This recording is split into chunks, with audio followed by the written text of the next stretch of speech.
अस्सलाम वालेकुम। मैं उम्मीद करता हूँ आप सब खैरियत से होंगे। हम एक नई सीरीज़ का आगाज़ करने जा रहे हैं जो कि एस्ट्रोजियोलॉजी के टॉपिक पर होगी। पिछले लेक्चर्स में हमने एस्ट्रोफिज़िक्स पर बात की थी और ख़ुसूसन हमने स्टेलर एस्ट्रोफिज़िक्स पर बात की थी, जिसमें हमने ये जाना था कि सितारे जो हैं वो बनते कैसे हैं, उनमें कौन कौन से न्यूक्लियर प्रोसेस होते हैं और सितारों का जो लाइफ टाइम है वो कितना होता है। उसके अलावा हमने ये सीखा कि स्टार्स तक का जो फासला है हम किस तरह निकालते हैं, स्टार्स की जो डिफरेंट प्रॉपर्टीज़ हैं, उनकी चमक, उनके टेम्परेचर को डिस्क्राइब करने के लिए हम कौन कौन सी टूल्स यूज़ करते हैं एस्ट्रोफिज़िक्स में। तो उन लेक्चर्स में, उन 14 लेक्चर्स में हमने स्टार्स के बारे में जाना था। अब हम अपने फोकस को एस्ट्रोफिज़िक्स के और एस्ट्रोनॉमी के एक और डिसिप्लिन की तरफ लेके जा रहे हैं, जिसको हम एस्ट्रोजियोलॉजी कहते हैं या इसको हम प्लानिटरी साइंस भी कहते हैं। तो एस्ट्रोजियोलॉजी बेसिकली एस्ट्रोनॉमी और जियोलॉजी का एक मिक्सचर है, इंटरसेक्शन है, और ये बहुत ही इंटरेस्टिंग फील्ड है। इस फील्ड में हम ये स्टडी करते हैं कि जो सेलेस्टियल बॉडीज़ हैं, यानी जो फल्की इजसाम है, उनकी कंपोजिशन, उनका स्ट्रक्चर और उनकी हिस्ट्री क्या है। यानी हम ये स्टडी करते हैं कि वो जो सेलेस्टियल बॉडीज़ हैं, सितारों के अलावा, उनकी तरकीब क्या है, उनकी कंपोजिशन क्या है, वो किन किन चीज़ों से बनी है, उनकी साख्त किस तरह की है और उनकी हिस्ट्री क्या है। इससे पहले जो हमने बात की थी स्टेलर एस्ट्रोफिज़िक्स पर, उसकी जो प्लेलिस्ट है वो आपको डिस्क्रिप्शन में मिल जाएगी, तो उसको ज़रूर देखिएगा। तो यहाँ पे जो सेलेस्टियल बॉडीज़ हैं, जो फल्की इजसाम हैं, उनमें कौन कौन सी चीज़ें शामिल हैं। उनमें शामिल हैं मून्स, जिसमें सेरेफरिस्त हमारा अपना मून है, हमारा अपना चांद है, और आज हम इसी के बारे में बात करेंगे। मून्स के अलावा हमारे पास प्लैनेट्स हैं, जिस तरह हमारे पास मार्स है, ये एक रॉकी प्लैनेट है, एक पथरीला सैयारा है। मोरोवर हमारे पास गैस जाइंट प्लैनेट्स हैं, यानी कि हमारे पास सैटर्न है, ये गैस का बना हुआ प्लैनेट है, तो उसको हम गैस जाइंट कहते हैं। और तो और हमारे पास ऐसी सेलेस्टियल बॉडीज़ में जिनको हम एस्ट्रोजियोलॉजी में स्टडी करते हैं, हमारे पास कॉमेट्स और एस्ट्रॉयड्स आते हैं। एस्ट्रॉयड्स बेसिकली पत्थर होते हैं जो स्पेस में भटकते फिरते हैं। ये सियारों से बहुत छोटे होते हैं और उनकी जो शेप है वो गोल भी हो सकती है और रैंडम भी हो सकती है। तो इन तमाम सेलेस्टियल बॉडीज़ की फल्के इजसाम की जो प्रॉपर्टीज़ हैं, जो कंपोजिशन है, स्ट्रक्चर है और हिस्ट्री है, इसको हम स्टडी करते हैं एस्ट्रोजियोलॉजी में। तो आज हम स्पेसिफिकली बात कर रहे हैं मून पर। हम इस फील्ड में जो हम डिस्कशन करेंगे उसका आगाज़ हम अपने चांद से कर रहे हैं, और आज हम बात करेंगे प्रॉपर्टीज़ ऑफ द मून। चांद की जो खसूसियात हैं हम उन पे बात करेंगे।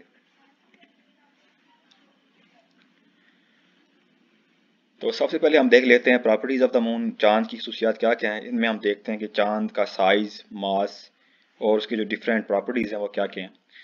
फर्स्ट ऑफ ऑल हमारे पास रेडियस है चांद का, जो कि तकरीबन 1738 किलोमीटर है, और ये ज़मीन के रेडियस का 27% है। तो इसको हम लिखते हैं 0.27 अर्थ रेडियाई। रेडियाई जो है वो रेडियस की जमा होती है। एस्ट्रोजियोलॉजी में हम कुछ मखसूस यूनिट्स यूज़ करते हैं, और उनमें जो यूनिट्स हैं वो हैं अर्थ रेडियाई और अर्थ मैसेस। यानी कि हम दूसरे इजसाम का साइज़ और उसका जो मैस है, हम उसको अर्थ के लिहाज से मापते हैं। तो 1 अर्थ रेडियस कितना होगा, 12,800 किलोमीटर, यानी कि 1 अर्थ रेडियस कितना होगा, 6,400 किलोमीटर। ये यानी कि ये हमारे पास ज़मीन का रेडियस है। तो हम दूसरे सैयारों को, दूसरे मून्स को या ऑब्जेक्ट्स को हम ज़मीन के रेडियस के लिहाज से मापते हैं।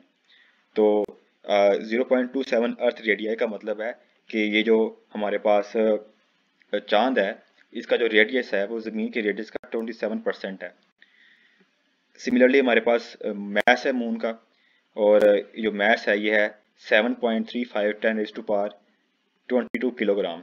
और इसको भी अगर हम ज़मीन के मास के लिहाज से रिप्रेजेंट करें तो ये बनता है 0.012 अर्थ मैसेज। अगर हम बात करें चांद के रोटेशन पीरियड पर या ऑर्बिटल पीरियड पर, तो वो आता है 27.3 डेज। यानी कि यहाँ जो चांद है वो अपने एक्सिस के गिर्द और ज़मीन के गिर्द दोनों जो मोशंस हैं वो 27.3 डेज में मुकम्मल करता है। और ये बहुत ही इंटरेस्टिंग चीज़ है। यानी कि जो चांद का रोटेशन पीरियड है, यानी कि अपने एक्सिस के गिर्द जो वो रोटेट करता है और ज़मीन के गिर्द जो ऑर्बिट करता है, पूरा चक्कर काटता है, वो जो दोनों पीरियड्स हैं वो सेम है। They are both equal and they are equal to 27.3 days. यही वजह है कि जो मून है उसकी हमेशा एक ही साइड हमें अर्थ पर नजर आती है। We only see one side of the moon at all times. और इस प्रॉपर्टी को, इस चीज़ को हम कहते हैं टाइडल लॉकिंग। हम कहेंगे कि जो मून है वो ज़मीन के साथ टाइडली लॉक्ड है, यानी कि सेम साइड जो है वो हमेशा नज़र आती है हमें ज़मीन से चांद की। This is called tidal locking in astrophysics. Next बात करते हैं लूनर फेजेस पर। चांद की फेजेस होते हैं, आप देखते हैं ज़मीन से कभी चांद हलाली होता है, फिर हाफ हो जाता है, फिर फुल हो जाता है। तो ये जो फेजेस हैं, जो मराहिल हैं, ये लूनर फेजेस कहलाती हैं। और ये इसलिए होती हैं क्योंकि जब चांद जो है वो ज़मीन को गर्दिश करता है तो ज़मीन पर खड़े होकर जब हम चांद को देखते हैं तो उसके डिफरेंट पोर्शंस जो हैं वो रोशन होते हैं सूरज की वजह से। तो इसकी अगर मैं आपको एक दिखाऊं एनिमेशन, तो वो कुछ यूं होगी। आप देख सकते हैं इस एनिमेशन में कि चांद की डिफरेंट फेजेस होती हैं और इनकी जो वजह है वो ये है कि जब चांद ज़मीन को गर्दिश करता है तो ज़मीन के पर्सपेक्टिव से ज़मीन पर खड़े होकर हम देखते हैं तो हमें चांद की डिफरेंट जो पोर्शंस हैं, जो हिस्से हैं, वो रोशन नजर आते हैं डिफरेंट दिनों में। तो इसी वजह से जो है वो जो फेजेस हैं पैदा होती हैं। यहाँ पे आप बात एक नोट करें कि जो फेजेस होती हैं मून की वो राइट टू लेफ्ट जाती हैं। इस वीडियो में आप देख सकते हैं कि जो मून की लिट सरफेस है, जो रोशन सरफेस है मून की, वो राइट से लेफ्ट की तरफ जा रही है। तो ये जो है मून की फेजेस की डायरेक्शन आप समझ लें कि the moon increases its lit surface या its bright surface from right to left. और अगर मैं इसको एक और एनिमेशन के थ्रू एक्सप्लेन करूं कि जैसा कि मैंने पहले बोला कि जब चांद ज़मीन को गर्दिश करता है तो अर्थ के पर्सपेक्टिव से चांद के डिफरेंट पोर्शंस जो हैं वो हमें रोशन नज़र आते हैं और वही जो है हमें फिर फेजेस की फॉर्म में दिखाई देते हैं। तो ये वजह है कि चांद की डिफरेंट फेजेस होते हैं ज़मीन पर, ज़मीन के पर्सपेक्टिव से। और इसी तरह अगर आप चांद पर खड़े हों और ज़मीन को देखें तो आपको ज़मीन भी डिफरेंट फेजेस में नज़र आएगी। ज़मीन भी आपको नज़र आएगी क्रेसेंट फॉर्म में, फर्स्ट क्वार्टर में, थर्ड क्वार्टर में न्यू अर्थ होगी। और इसी तरह जिस तरह हमारे पास चांद की फेजेस होती हैं तो ज़मीन के भी फेजेस होती हैं अगर हम चांद पर खड़े होकर ज़मीन को देखेंगे। तो ये बहुत एक इंटरेस्टिंग बात है। आगे चलते हैं। अब हम बात करते हैं कि हमें चांद की सिर्फ एक ही साइड नज़र आती है, हालांकि चांद की दो साइड्स हैं। इसकी वजह यह है कि हम चांद की एक ही साइड इसलिए देख पाते हैं क्योंकि जो ज़मीन है उसकी ग्रेविटी की वजह से जो मून है वो टाइडली लॉक्ड है ज़मीन के साथ। इसका मतलब ये है कि जितने वक्त में चांद अपने एक्सिस के गिर्द एक बार घूमता है उतने ही वक्त में चांद जो है वो ज़मीन के गिर्द एक चक्कर मुकम्मल करता है। तो यही वजह है कि हमें हर वक्त ज़मीन से चांद की एक ही साइड नज़र आती है। और हमें जो साइड नज़र आती है चांद की ज़मीन से उसका एक नाम है, that is called the near side of the moon, और जो साइड हमें नजर नहीं आती that is called the far side of the moon.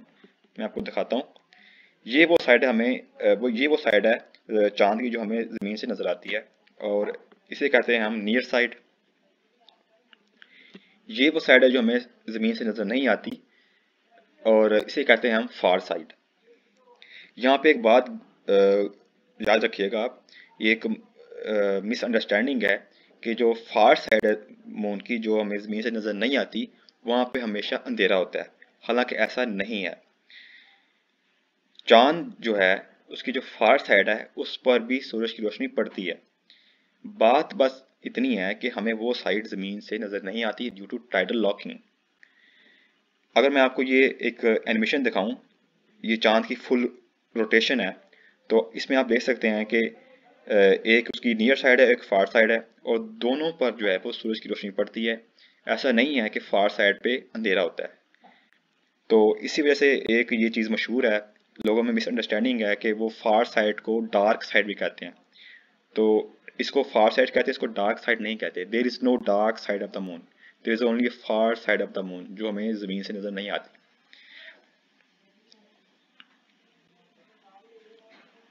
आगे चलते हैं। अब हम बात करते हैं चांद की सरफेस पर, चांद की सतह पर, कि उसकी सतह पर कौन कौन से फीचर्स हैं, कौन कौन से खतो खाल हैं, और उनके नाम क्या क्या है और उनकी प्रॉपर्टीज क्या क्या हैं। अब जो लूनर सरफेस है, अब चांद को हम लातीनी ज़बान में लूना कहते हैं, और लूना से फिर बनता है लूनर। ठीक हो गया। तो यहाँ पे हम मून के लिए लूनर का भी वर्ड यूज़ करेंगे। अब लूनर जो सरफेस है, जो चांद की जो कमरी सतह है, उसके तीन मेन फीचर्स हैं, तीन बुनियादी जो है उसके खसूसियात हैं। एक है लूनर हाईलैंड्स, लूनर मरिया, और लूनर क्रेटर्स। पहले हम बात करते हैं क्रेटर्स पर। क्रेटर्स बेसिकली आप देखते हैं चांद को, आपको पता है चांद पर बहुत ज़्यादा गड्ढे मौजूद हैं, कुछ छोटे हैं कुछ बड़े हैं, तो इनको हम कहते हैं लूनर क्रेटर्स। क्रेटर बेसिकली कहते हैं गड्ढे को उर्दू ज़बान में। अब हम बात करते हैं ये गड्ढे क्यों हैं, इनके होने की वजह क्या है। Largest are a few 100 kilometre in size, smallest are microscopic. जो सबसे बड़े गड्ढे हैं उनका साइज सैकड़ों मील पर मुश्तमिल है, यानी उनके जो साइज ऑफ सैकड़ों मील जो है वो उनका कह लें डायमीटर है। और जो सबसे छोटे हैं वो इतने छोटे हैं कि आप उनको आम आंख से देख नहीं सकते। और जो छोटे गड्ढे हैं उनकी तादाद जो है, उनके जो नंबर्स हैं वो बड़े गड्ढों से ज़्यादा है। There are many more small craters than large craters. और इनकी जो शेप है वो ऑलमोस्ट सर्कुलर होती है, गोल होती है। अब हम बात करते हैं कि इन क्रेटर्स के होने की रीज़न क्या है। अब इनके होने की दो जो रीज़न्स जो हैं वो साइंसदानों ने पेश किए हैं, लेकिन हम बात करेंगे कि आजकल कौन सी रीज़न को ज़्यादा मकबूलियत हासिल है एस्ट्रोफिजिक्स की फील्ड में। तो अब हम देख रहे हैं ओरिजिन ऑफ क्रेटर्स, वोल्केनिक और इम्पैक्ट। वोल्केनिक का मतलब ये है कि इन गढ़ों के होने की वजह चांद पर मौजूद आतिशफिशां पहाड़ों के का फटना हो सकता है। यानी कि अगर चांद पर आतिशफिशां पहाड़ हैं, वोल्केनोज हैं, उनके फटने से ये गड्ढे बन सकते हैं, ये एक पॉसिबल रीज़न है। दूसरी पॉसिबल रीज़न है इम्पैक्ट, यानी कि खला में जो एस्ट्रॉयड्स हैं, जो बड़े बड़े पत्थर हैं, उनके गिरने से, उनके चांद के साथ टकराने से भी ये बड़े बड़े गड्ढे बन सकते हैं। अब हमने देखना है कि इन दोनों रीजंस के हक में कितने एविडेंस है और इनके अगेंस्ट कौन कौन से एविडेंस हैं, और फिर हमने ये करना है फैसला कि कौन सी जो रीज़न है, कौन सी जो कॉज है ज़्यादा प्रोबेबल है। तो पहले हम बात करते हैं वोल्केनिक ओरिजिन पर, कि अगर हम ये अज्यूम करें कि वोल्केनोज की वजह से ये गड्ढे बने हैं तो उसकी क्या प्रोज एंड कॉन्स हैं, कौन से ऐसे एविडेंस हैं जो इसके अगेंस्ट हैं और कौन से इसके हक में हैं। पहली बात तो यह है कि most craters on the earth are volcanic. हम जानते हैं कि ज़मीन पर ज़्यादातर जो गड्ढे हैं बड़े बड़े वो वोल्केनोज की वजह से हैं। तो अगर ज़मीन पर मोस्टली जो क्रेटर्स हैं वो वोल्केनिक हैं, तो why not on the moon, पे चांद पर ऐसा क्यों पॉसिबल नहीं है? ये इसका एक कह लें कि प्रो है। अब हम बात करते हैं कौन पर। कौन से होते हैं, यानी कि अब इसके अगेंस्ट क्या चीज़ आती है, कौन सी ऐसी ऑब्जर्वेशन है जो इस एक्सप्लेनेशन के अगेंस्ट आती हैं। No lava seen in lunar craters, कि अगर तो ये जो गड़े हैं वो वोल्केनोस के फटने से पैदा हुए हैं, तो हमें इन गड़ों के अंदर कोई लावा दिखाई नहीं दिया, हमें अभी तक कोई लावा इन गड़ों के अंदर नहीं मिला। Lunar craters generally below ground too many craters, और अगर तो ये गड़े जो है वो वोल्केनोस के फटने से बने हैं, तो ये ग्राउंड के नीचे क्यों हैं? आमतौर पर क्या होता है कि जो वोल्केनोस जब फटते हैं, उनके फटने से जो गड़े बनते हैं वो ज़मीन से ऊंचे होते हैं, they are higher than the surrounding ground. लेकिन ये जो गड़े हैं ये आसपास की ज़मीन से नीचे हैं, they are below ground. Next इसके अगेंस्ट एक रीज़न ये है कि टू मैनी क्रेटर्स, यानी कि चांद की सतह पर इतने ज़्यादा गड़े हैं कि सिर्फ वोल्केनोस की वजह से इतने गड़े बनना मुमकिन नहीं है। सिर्फ वोल्केनोस की वजह से अगर हम ये कहें कि ये जो गड़े हैं ये वोल्केनोस के फटने से बने हैं, तो इतने वोल्केनोस नहीं फट सकते कि इतने गड़े ज़्यादा बन जाएं। तो दैट इज़ वाई कि वोल्केनोस की जो रीज़न है वो हमारी ऑब्जर्वेशंस को एक्सप्लेन नहीं करती। अगर हम ये बोलें कि वोल्केनोस के फटने से ये गड़े बने हैं, तो इतने ज़्यादा जो गड़े हैं चांद की सतह पर के वोल्केनोस जो हैं वो एक पॉसिबल, वो अच्छी रीज़न नहीं है। अब हम बात करते हैं इम्पैक्ट ओरिजिन पर, कि अगर ये जो गड़े हैं ये बड़े बड़े पत्थरों से, बड़े बड़े एस्ट्रॉयड्स के गिरने से पैदा हुए हैं, तो इसके हक में और उसके अगेंस्ट कौन कौन से शवाहिद हैं, कौन कौन से एविडेंस हैं। फर्स्ट ऑफ ऑल हमारे पास है appearance much like craters on earth, कि जो गड़े हैं चांद पर, इनकी जो अपीयरेंस है, जो शक्ल है, वो ज़मीन पर मौजूद जो क्रेटर्स हैं, जो गड़े हैं, उनके जैसे ही है। No weathering, so impact scars can survive. यहाँ पे एक बड़ी इंपॉर्टेंट टर्म है वेदरिंग। वेदरिंग वेदरिंग का मतलब क्या होता है? देखें, ज़मीन पर जो गड़े हैं वो आपको इक्का दुक्का ही नज़र आते हैं, बल्कि मैं तो बोलूँगा कि अक्सर लोगों को ये पता ही भी नहीं है कि ज़मीन पर जितने चांद पर जितने गड़े हैं ऑलमोस्ट उतने ही ज़मीन पर भी हैं, और ज़मीन पर भी बनते रहे हैं। लेकिन जब हम ज़मीन को देखते हैं तो हमें वो इतनी गड़ेदार नज़र नहीं आती। जब चांद को देखते हैं तो हमें नज़र आता है कि चांद पर बहुत ज़्यादा गड़े हैं, सैकड़ों हैं, हज़ारों हैं। तो ऐसा क्यों है? इसकी वजह ये है कि चांद पर कोई एटमॉस्फेयर नहीं है, कोई फिज़ा नहीं है, हवा नहीं है, पानी नहीं है। तो जब उस पर हवा नहीं है, फिज़ा नहीं है, पानी नहीं है, तो कोई मौसम भी नहीं है। तो जब मौसम नहीं है, ना हवा चलती है, ना पानी बहता है, तो होता ये है कि अगर ज़मीन पर जो गड़े हैं वो अगर आज से अरबों साल पहले बने भी थे, तो हवा के चलने से और पानी के बहने से वो आहिस्ता आहिस्ता गायब हो गए। क्योंकि जब हवा चलती है वो अपने साथ गर्द को, मिट्टी को, ज़रात को एक जगह से उठा के दूसरी जगह ट्रांसफ़र कर देती है। तो आहिस्ता आहिस्ता जो गड़े हैं वो भर जाते हैं, वो ख़त्म हो जाते हैं। ये चीज़ चांद पर नहीं है। चांद पर कोई मौसम नहीं है, कोई वेदरिंग नहीं है। तो इसलिए जो अरबों साल पहले ये जो गड़े बने हैं ये अब तक मौजूद हैं अपनी असली हालत में।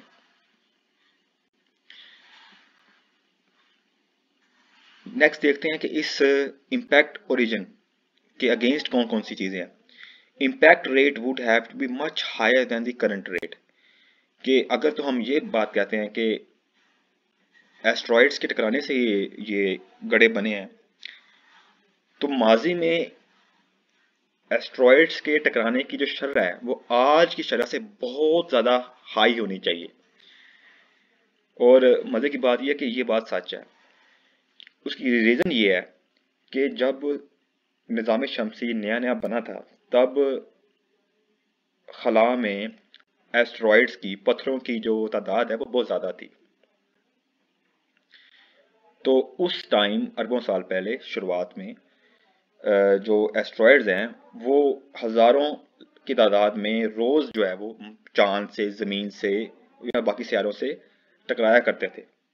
लेकिन आहिस्ता आहिस्ता टकराने की वजह से जो है आहिस्ता आहिस्ता क्या हुआ कि उनकी जो कंसंट्रेशन है या कह सकते हैं उनकी जो तादाद है वो कम होती गई।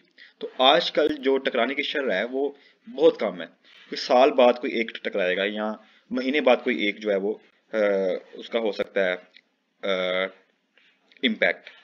तो ये जो शर्र है टकराने की वो पहले बहुत ज़्यादा थी और आज बहुत कम है। तो यहाँ पे जो कौन लिखा है इसका मतलब ये है कि अगर तो इम्पैक्ट और रीजन सच्चा है, अगर ये रीजन वैलिड है, तो पहले जो है वो शराब बहुत ज़्यादा होनी चाहिए थी आज के मुकाबले में। और मज़े की बात यह है कि ये बात सच है, पहले बहुत ज़्यादा थी। तो यही वजह है कि अब जो साइंसदान है वो इस बात पे इस रिजल्ट पे पहुंचे हैं कि जो गड़े हैं चांद पर इनके होने की सिर्फ एक ही रीज़न है कि जो ज़्यादातर गड़े हैं चांद पर वो एस्ट्रॉइड्स की वजह से ही बने हैं। खला में जो मौजूद पत्थर हैं उनके चांद पर गिरने और चांद से टकराने की वजह से ही ये गड़े पैदा हुए हैं। आगे चलते हैं।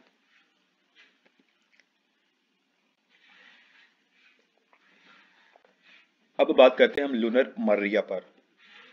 ये जो वर्ड मरिया है ये जमा है और इसकी जो सिंगुलर फॉर्म है वो होती है मरे, MARE। ये जो मरिया है ये आप इसको भी आप बखूबी सब समझते होंगे। आप जब चांद को देखते हैं रात के वक्त आसमान में आपको नजर आता है कि चांद की सतह पर कुछ डार्क डार्क स्पॉट्स हैं, कुछ ऐसे धब्बे हैं जो स्याह हैं। वो जो स्याह धब्बे हैं ना, जो डार्क स्पॉट्स हैं, उन्हीं को कहते हैं हम लूनर मरिया। मरिया जमा है और उसकी सिंगुलर फॉर्म होती है मरे, MARE। अब ये क्या है? लार्ज लावा फील्ड बेसिन्स, ये हमारे पास एक कीवर्ड है, लार्ज लावा फील्ड बेसिन्स।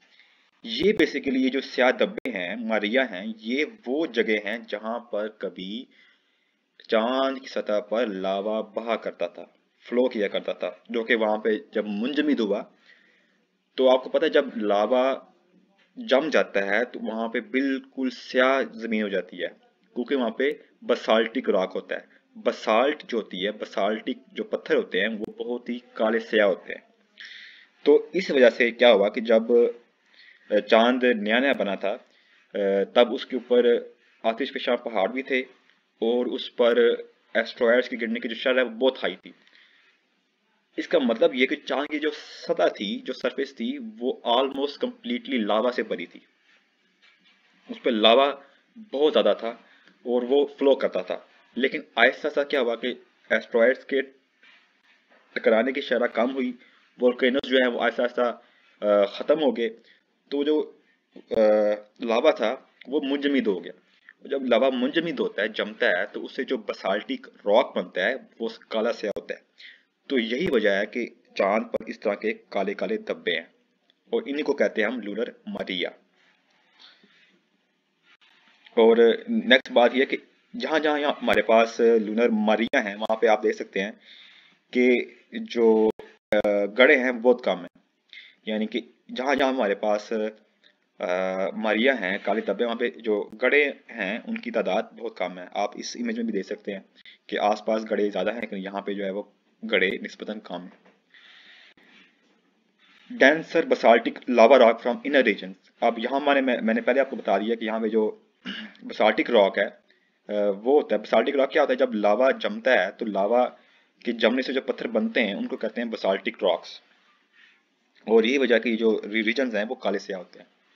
अब सवाल ही पैदा होता है, मैंने आपको पीछे दिखाई थी इमेजेस नियर साइड की और फार साइड की।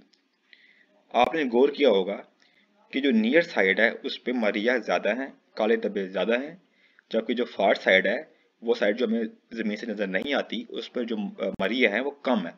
इसकी रीज़न क्या है? इसकी रीज़न ये है कि जो चांद की नियर साइड है, वो साइड जो हमें ज़मीन से नज़र आती है, वहाँ पे क्रस्ट की जो थिकनेस है वो कम है। अब क्रस्ट क्या होता है? जो लोग थोड़ी सी जियोलॉजी जानते हैं वो जानते हैं कि जो क्रस्ट होता है वो किसी भी सियारे की सतह का सबसे पहला जो है वो सबसे पहली लेयर होती है। अभी जो नियर साइड है चांद की, जो मैंने आपको पहले दिखाई थी, उसकी जो थिकनेस है वो काफ़ी कम है, वो काफ़ी पतली है। तो इसका मतलब ये है कि वहाँ पे जो लावा है वो इजीली नीचे से ऊपर जो है वो आ सकता है, जबकि जो फार साइड है वहाँ पे जो थिकनेस है क्रस्ट की वो ज़्यादा है, तो वहाँ पर लावा इजीली जो है वो जेरे जेरे ज़मीन तो मैं बोलूँगा क्योंकि ज़मीन की बात नहीं कर रहे, हम चाल की बात कर रहे हैं। जो फार साइड है वहाँ पे जो क्रस्ट है उसकी थिकनेस ज़्यादा थी, तो वहाँ पे जो लावा इजीली नीचे से ऊपर आकर फ्लो नहीं कर सकता था। सो डेट इज़ वाई जो मरिया हैं, जो काले धब्बे हैं, वो नियर साइड पे ज़्यादा हैं, जबकि फार साइड पे वो बिल्कुल ना होने के बराबर है। अब बात करते हैं हम लूनर हाईलैंड्स पर। हाईलैंड्स कहते हैं ऊंचे इलाके, यानी कि जो पहाड़ी इलाके होते हैं उनको कहते हैं हाईलैंड्स। यहाँ जो इमेज आपको नजर आ रही है ये हमारे पास चांद के साउदर्न जो है साउथ इलाके के जो हाईलैंड्स हैं उनकी ये इमेज है, यानी कि चांद के जनूबी ये जो इलाके हैं उनमें जो पहाड़ी सिलसिले हैं उनकी इमेज आपको मैंने दिखा रहा हूँ। ये असल इमेज है, जितनी इमेजेस आपको दिखाई जा रही हैं वो सारी असल इमेजेस हैं जो हमने खींची हैं खुद। ये वो इलाके हैं जो चांद के पहाड़ी इलाके हैं, माउंटेनस रीजन है चांद के, और यहाँ पर भी जो है गड़े बहुत ज़्यादा है। और यहाँ पे जो मेन डिफरेंस है वो ये है कि इन इलाकों में जो पत्थर हैं वो बसाल्टिक नहीं है, वो गैब्रो है। अब गैब्रो रॉक क्या होता है? गैब्रो रॉक वो रॉक होता है जो जेरे जमीन ही बन जाता है मैग्मा के ठंडे होने से। अब फर्क क्या है बसाल्टिक में और गैब्रो रॉक में? फर्क क्या है? बसाल्टिक रॉक तब बनता है जब मैग्मा आतिशफशां पहाड़ से निकलकर लावा की फॉर्म में जब जमता है तो उसे कहते हैं बसाल्टिक रॉक।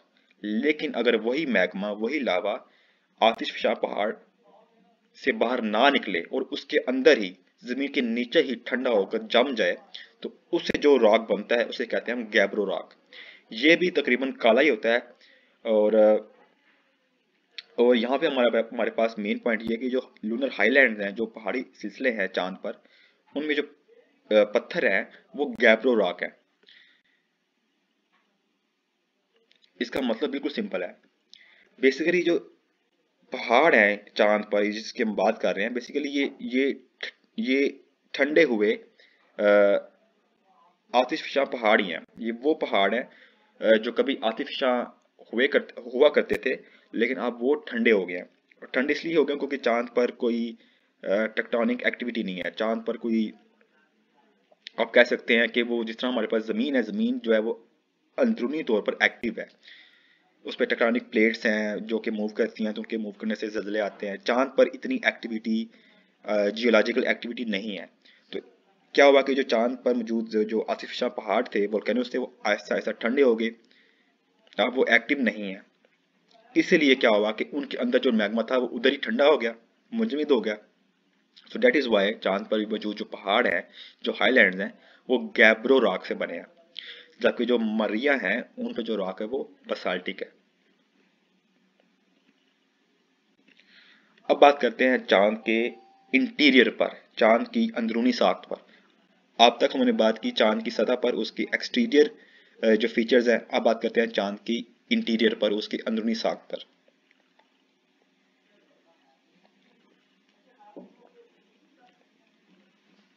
पहली बात तो ये है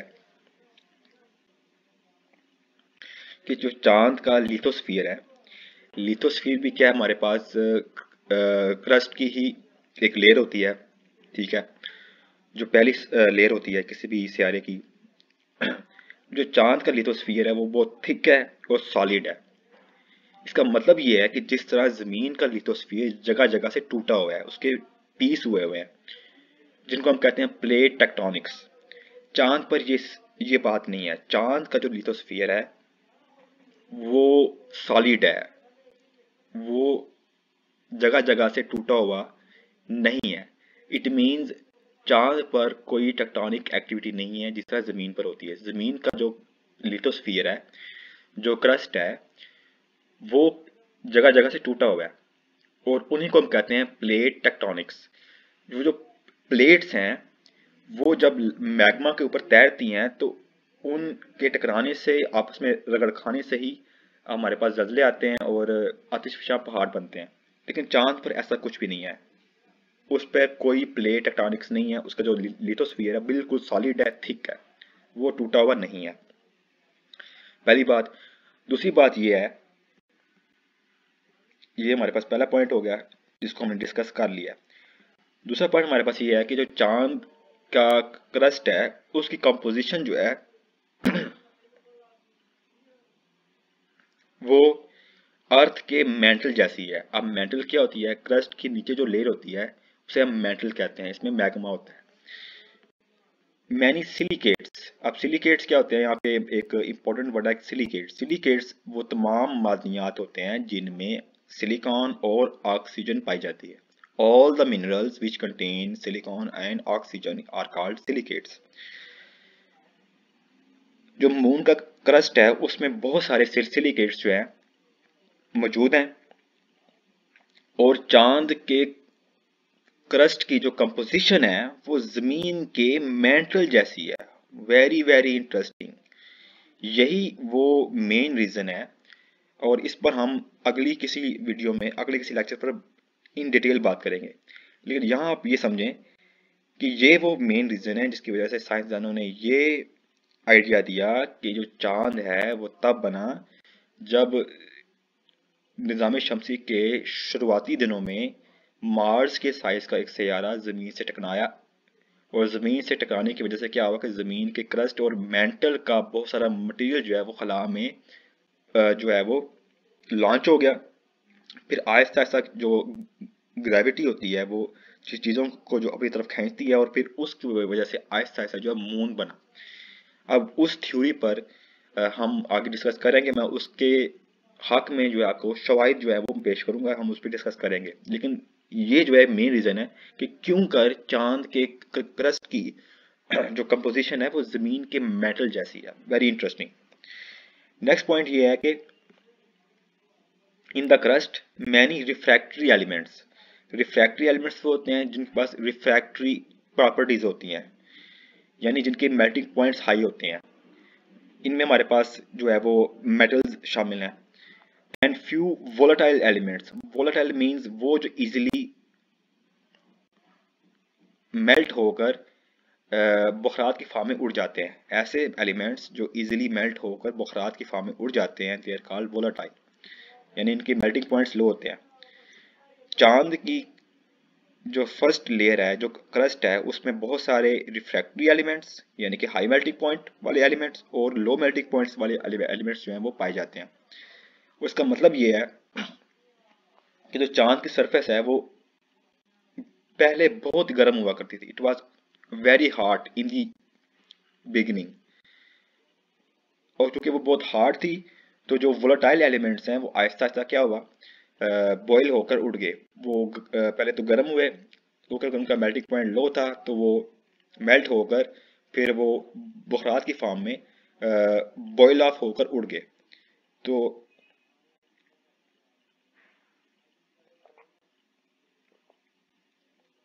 नेक्स्ट हमारे पास पॉइंट है कि जो चांद के अंदरूनी हिस्से हैं वो क्रस्ट से कुछ ज़्यादा डेंस हैं। उनकी डेंसिटी उन चांद के क्रस्ट से ज़्यादा है। लेकिन अगर चांद के सेंटर में, मरकज में अगर कोई लोहे से माला माल कोर है तो वो बहुत छोटा होगा। अगर तो ये वैसे एक ना मिस्ट्री है, अभी इस पे हम काम कर रहे हैं साइंसदान। लेकिन ज़्यादातर साइंसदानों का कहना ये है कि चांद के इस मरकज में एक गालबन, एक मेटल का बना हुआ मेटल रिच जो है वो मरकज मौजूद है। अब यहाँ एक सवाल पैदा होता है कि why is the moon solid while the earth has a molten interior. कि जो ज़मीन का इंटीरियर है, जो ज़मीन की अंदरूनी साख्त है वो मोल्टन है, यानी उसमें मैग्मा है जो कि पिघली हुई हालत में है। लेकिन चांद का जो मरकज है वो सॉलिड क्यों है, वो ठोस क्यों है? इसका जवाब हम देंगे सियारों के कूलिंग टाइम की मदद से। कूलिंग टाइम क्या होता है? बेसिकली जब सियारे बनते हैं तो वो बहुत गर्म होते हैं और आहिस्ता आहिस्ता ठंडे होते हैं। अब जो सियारे बड़े होते हैं उनको ठंडा होने में ज़्यादा टाइम लगता है, जबकि जो सियारे छोटे होते हैं वो जल्दी ठंडे हो जाते हैं। अब इसको हमने मैथमेटिकली देखना है कि ये एग्जैक्टली कैसे पॉसिबल है। The amount of heat production in the planet is proportional to its volume, कि जितना हुजम होगा किसी सियारे का उतनी ही वो हीट पैदा करेगा। ठीक है, बड़ी माकूल बात है, कॉमन सेंस वाली बात है। तो हम लिख सकते हैं E is directly proportional to 4/3 pi r cube. E show कर रहा है एनर्जी को जो कि वो जो सियारा जो है वो पैदा कर रहा है, और ये है प्रोपोर्शनल 4/3 पाई आर क्यूब के, and that is the volume of A sphere, क्योंकि सियारे जो हैं वो स्फेरिकल होते हैं और स्फीयर के वॉल्यूम का फॉर्मूला होता है 4/3 पाई आर क्यूब। ठीक हो गया। नेक्स्ट हम बात करते हैं कि the rate at which it loses heat is proportional to its surface area, कि जितनी शर्रा से वो सैयारा अपनी हीट को लूज करेगा, खोएगा, वो प्रोपोर्शनल है उसके सरफेस एरिया के। तो हम कैसे निकालेंगे ये, हम क्या करेंगे, हम फर्स्ट इक्वेशन को डेरिवेट करेंगे, उसका हम डेरिवेटिव लेंगे with respect to time. We will differentiate the first equation with respect to time. तो क्या होगा, हम पावर रूल लगाएंगे, पावर नीचे आएगी और पावर में से हम एक माइनस कर देंगे। So we get dE by dt is proportional to 4 by r square. So 4 by r square is the formula for the surface area of a sphere. ठीक हो गया। अब जो कूलिंग रेट है वो हम कैसे निकालेंगे, हम इन दोनों इक्वेशंस की रेशो लेंगे। तो हमें क्या मिलता है, T cool that is the cooling time is proportional to E by D by D T. और अगर आप इन दोनों इक्वेशंस को डिवाइड करें, इनकी रेशो लें, और अगर आप कॉन्स्टेंट्स को साइड पे कर दें तो आपको पता चलेगा कि क्योंकि आर क्यूब को आप डिवाइड कर रहे हैं आर स्क्वायर से, तो एक पावर कैंसिल हो जाएगी। तो आपको क्या पता चलता है कि जो कूलिंग टाइम है वो डिपेंड करता है उस सियारे के साइज पर, उसके रेडियस पर, उसके रद्दास पर। जितना साइज ज्यादा होता है किसी सियारे का वो उतना ही आहिस्ता आहिस्ता ठंडा होता है, और जितना उसका साइज कम होता है, जितना उस मून का या सियारे का साइज कम होता है, वो उतना ही जल्दी ठंडा हो जाता है, वो उतनी ही जल्दी अपनी ओरिजिनल हीट को खो देता है। यही वजह है कि जमीन का जो इंटीरियर है, जो जमीन की अंदरूनी साख्त है, वो मोल्टन है, उसमें मैग्मा है जो पिघली हुई हालत में है, जबकि जो चांद है उसका जो मरकज है वो ठोस है, वो ठंडा है, क्योंकि चांद का साइज कम है। तो उसका जो चांद है उसका साइज कम है, सो देयरफॉर उसने अपनी हीट को जल्दी खो दिया, जबकि जो जमीन का उसका साइज ज्यादा है तो उसको ठंडा होने में बहुत देर लगी। सो डेट इज वाई जमीन अभी भी गर्म है, जमीन ने अभी भी अपनी ओरिजिनल हीट को सस्टेन किया हुआ है। सो ये था हमारा आज का लेक्चर।